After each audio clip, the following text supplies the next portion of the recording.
मैं प्राकृतिक खेती से जुड़ी हुई हूँ, जिससे मैंने 3 क्विंटल मक्की दी थी और 1 क्विंटल इस बार गेहूँ दे रही हूँ। गलियारा में ये आर्य प्राकृतिक खेती का चला हुआ है, जहाँ सभी से प्राकृतिक खेती ले रहे हैं, कम गेहूँ ले रहे हैं। यहाँ नेचुरल फार्मिंग जो सरकार की जो स्कीम है उसके तहत वीट की प्रोक्योरमेंट जो है वो चल रही है और हमें बताया गया कि ऐसा इवेंट यहाँ चल रहा है, तो हम इस इवेंट में आए और ये जानकर हमें यहाँ एग्रीकल्चर डिपार्टमेंट वालों ने हमें बताया कि जो नेचुरल फार्मिंग वाले जो फार्मर्स है उनको प्रोक्योरमेंट वीट के लिए एटलीस्ट जो है हम 60 रुपीज़ पर केजी के हिसाब से जो है हम प्रोक्योरमेंट कर रहे हैं। उसके अलावा 2 रुपीज़ पर केजी के हिसाब से हम जो है ट्रांसपोर्टेशन के लिए भी जो है लोगों को जो है वो हेल्प दे रहे हैं।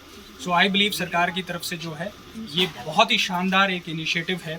और मेरे यहाँ मैं देख रहा था लगभग 50 महिलाएं जो है किसान जो हैं वो यहाँ पहुँचे हैं, उनके साथ जो हमारी इंटरेक्शन हुई उससे हमें एक चीज़ बहुत ही स्पष्ट पता चल गई है कि वो बेहद खुश हैं सरकार की स्कीम से और हमारे एग्रीकल्चरल विभाग के लोगों के काम करने की शैली से, कार्यशैली से। और यहाँ आप जैसे कि देख ही पा रहे हैं हर एक चीज़ जो है बिल्कुल बहुत ही अच्छे ट्रांसपेरेंट फेयर तरीके से जो है वो चल रही है। सो इस स्कीम का जो मेजर ऑब्जेक्टिव है वो यही है कि हम अपनी प्रोड्यूस को एक लो इन्वेस्टमेंट लो इनपुट कॉस्ट वाली जो है वो प्रोड्यूस बनाएं, सो दैट फार्मर्स का जो बेनिफिट है वो बढ़े।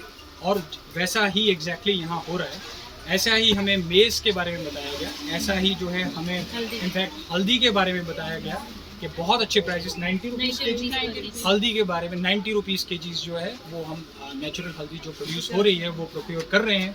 और मेज़ हम कितना 40 रुपीज़ जो है वो प्रोड्यूस कर रहे हैं। सो आप देखिए नेचुरल फार्मिंग और जो हम आजकल जिसको सो कॉल्ड हम ट्रेडिशनल, वैसे ट्रेडिशनल उसको कहना नहीं चाहिए बट वो ट्रेडिशनल बन गई है, उस फार्मिंग से अगर आप वीट प्रोड्यूस कर रहे हैं तो आप लगभग 25 रुपये में जो है वो प्रोक्योर हो रहा है। जबकि ये जो नेचुरल फार्मिंग के तहत जो वीट प्रोड्यूस हो रहा है वो 60 रुपीज़ पर केजी के हिसाब से जो है हम सरकार जो है वो प्रोक्योर कर रही है। सो बहुत बेनिफिट है। और दूसरा जो लैंड की जो सस्टेनेंस है, फार्मिंग की जो सस्टेनेंस है, उसमें भी जो ये जो स्कीम है वो बहुत ही प्रोमिनेंट रोल प्ले कर रही है। और हमने यहाँ लोगों से, किसानों से ये आग्रह किया कि वो घर घर जाएं, गांव-गांव जाएं, अपनी कार्यशैली के बारे में जिस तरीके से वो खेती कर रहे हैं वो खेती वो दूसरों को सिखाएं। वैसे हमें बताया गया कि हमारा जो एग्रीकल्चरल डिपार्टमेंट है यहाँ बहुत अच्छा काम कर रहा है और वो जो है लोगों को अवेयर करने के बारे में किसी भी वक्त कोई भी आम किसान जो है उनसे कॉल पे जो भी विचार विमर्श करना है वो कर सकता है, सलाह लेनी है वो ले सकता है, सब अवेलेबल है। बाकी हमारी तरफ से यदि किसी को कोई हेल्प चाहिए हो तो हम भी अवेलेबल हैं।